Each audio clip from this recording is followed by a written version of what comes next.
అల్లూరి జిల్లా రాజేంద్రపాలెం ఆశ్రమ పాఠశాలను ఐటీడీఏ పీఓ తిరుమణి శ్రీ పూజ తనిఖీ చేశారు.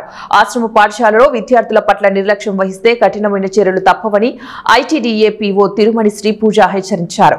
మంగళవారం రాజేంద్రపాలెం గిరిజన ఆశ్రమ ఉన్నత పాఠశాలను పరిశీలించి విద్యార్థినులు కలుషిత ఆహారం, నీరు త్రాగి హాస్పిటల్ పాలై సంఘటనపై పాఠశాలల వంటగది, స్టాక్ రూము, తరగతి గదులు క్షుణ్ణంగా పరిశీలించారు.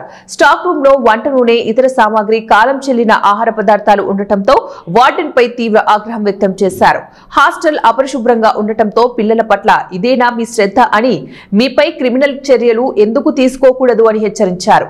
అక్కడి నుంచి కస్తూర్బా పాఠశాలను కూడా సందర్శించి పాఠశాలలో అపరిశుభ్రంగా ఉన్న వేస్టేజ్ డ్రైనేజీని పరిశీలించారు.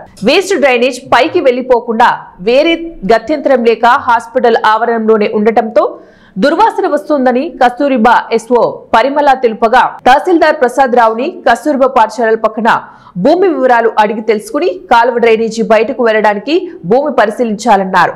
అనంతరం ప్రభుత్వ హాస్పిటల్లో చికిత్స పొందుతున్న విద్యార్థులను పరామర్శించి అనంతరం హాస్పిటల్ వైద్యులు సిబ్బందితో మాట్లాడి పిల్లల ఆరోగ్యం గురించి ఆరా తీశారు. ఎప్పటికప్పుడు పిల్లల ఆరోగ్యంపై నివేదిక అందించాలని అధికారులను ఆదేశించారు.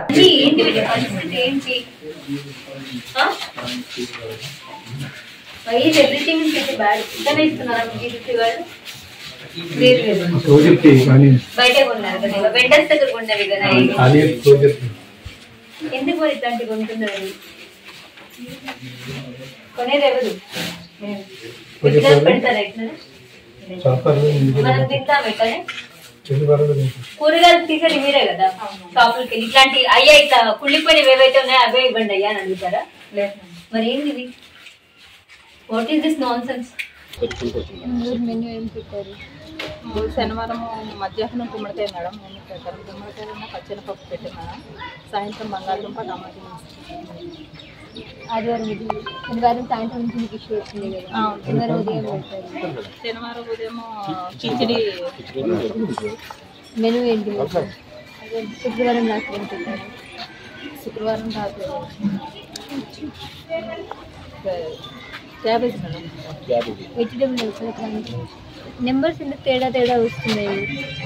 7 అంటున్నారు, ఒకచోట 20 అంటున్నారు, ఒకచోట 40. ఎంతమంది పిల్లలకు మోషన్స్ అయింది? ఎవరు చెప్తారు కరెక్ట్? ఎంతమంది పిల్లలకు మోషన్స్ అయింది?